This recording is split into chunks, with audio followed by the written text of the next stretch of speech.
आज हम आपको लेके चलते हैं पश्चिमी उत्तर प्रदेश के शामली जनपद के एक कस्बे में, जिस कस्बे का नाम है जिंजाना, जहां पर इस जिंजाना के फिरोज खान ने एक ऐसा कारनामा कर दिखाया है जिसे देखकर बड़े बड़े वैज्ञानिक भी सीखने के लिए इनके पास आ रहे हैं। जिंजाना के इस कस्बे में हम आज आपको मिलाते हैं फिरोज खान जी से।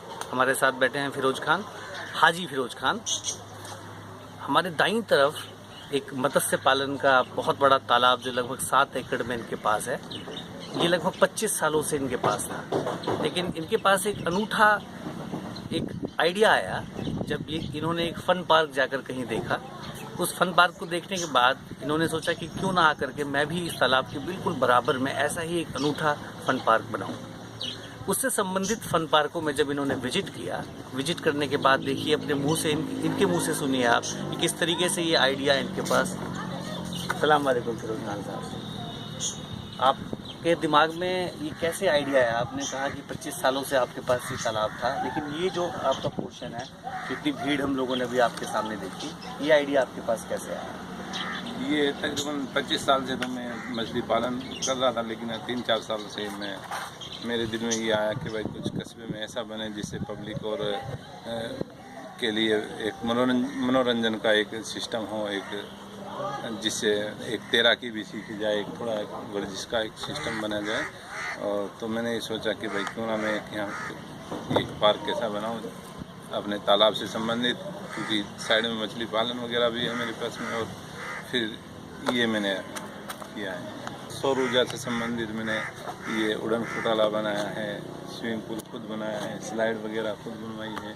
और सब जगह पे ये बोटिंग वगैरह पैडल से होती है, इंजन से होती है और चाकू से भी होती है, लेकिन मैंने बोटिंग जो बनाई है वो सौर ऊर्जा से चलने वाली बनाई है, जो सौर ऊर्जा से चलती है। बहुत बहुत धन्यवाद।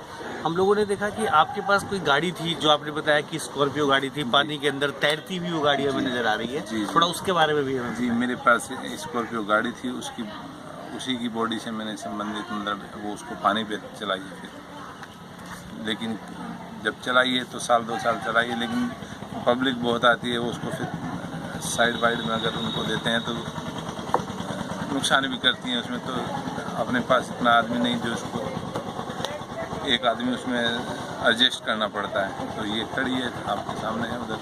तो फिरोज जी, मत्स्य पालन आप कर रहे हैं, तैराकी की प्रतियोगिता आप कराते हैं, स्विमिंग पूल के लिए बंदे तैयार करते हैं, वर्जिश यहाँ पर कराते हैं, बच्चों के लिए यहाँ पर मनोरंजन का पार्क भी आपके पास है।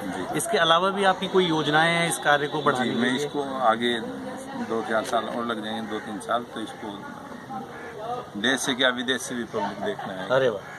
तो अभी आपके पास टोटल कितने मेंबर हैं जो रेगुलर इस स्विमिंग पूल में सदस्य बने हुए हैं? मेंबर किस टाइप के, मतलब जो स्विमिंग पूल में नहाने के लिए आते हैं या इस पार्क में लगातार आते हैं? हजारों की तादाद में। हजारों की तादाद में। भविष्य की क्या योजनाएं हैं कि यहाँ पर भारी तादाद में, क्योंकि दिल्ली से कुछ ही कदमों पर आपका ये सेंटर है, तो आप क्या चाहते हैं कि यहाँ पर मतलब बहुत दिल्ली से कैसे पब्लिक आए, उसके लिए क्या योजना आपकी? ये आगे के लिए मतलब थोड़ा इसमें और गेटअप लाएंगे और थोड़ा और आइटम बढ़ाएंगे, और महीने के हिसाब से, वार्षिक के हिसाब से भी इसमें थोड़ा आगे के लिए कार्रवाई चल रही है। कुछ जुड़े हुए मेंबरान और जुड़ते जा रहे हैं और आगे भी काफ़ी तादाद में जुड़ेंगे। बहुत बहुत धन्यवाद आप।